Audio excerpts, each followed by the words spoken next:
Obviously, the Celtics have been an incredible story, certainly in the last several months of this season, and Tatum with his rising superstar ascension being front and center. That said, what is it like to watch Giannis up close as he is doing what he's doing?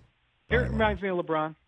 I mean, they're different players, but Rich, I covered so many playoff series with LeBron against the Celtics. And I know that the teams are different now. It's not the same players. Sure. But, when I'm going into TD Garden for game 1 on a Sunday afternoon, I mean, I've done this many, many times.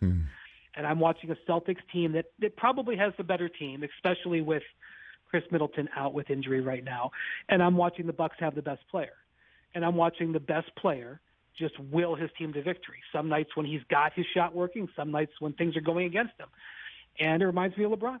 And, Giannis doesn't have the same talent package that LeBron does. I mean, LeBron is more skilled than Giannis is or probably ever will be. I mean, LeBron can do some more things offensively. But in terms of, look, I'm going to take the ball and I'm going to enforce my will on the game, and you can't do anything about it, it's like watching LeBron. And why shouldn't it be? Giannis is in his mid-20s with two MVPs and a Finals MVP. This is the kind of resume LeBron had, and so it's the same thing in the Dallas Phoenix series. The Dallas has the worst team. I don't say worst, but Phoenix is the better team.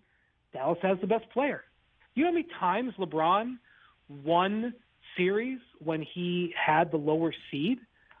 When he went to the finals those 8 years in a row, I think he was the number 1 seed maybe once or twice.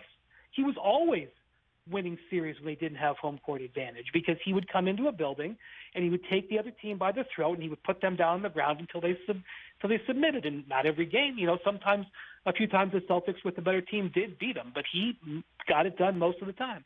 So when you look at the NBA and you look at why these teams tank and beg and borrow and steal and tamper and make 11-year plans to get the star player, this is why. Because you got a player like this, it changes everything. And so right now, I think the Celtics can win the title. I still feel like they can win the title. I think if they win tonight's game, they very well might win the series. But I look at Giannis and say, good luck 4 out of 7 on anybody. He can beat any team 4 out of 7. I don't care who they are because he's that great. Hey, you watched all the way to the end. Thanks for that. Watch more right here.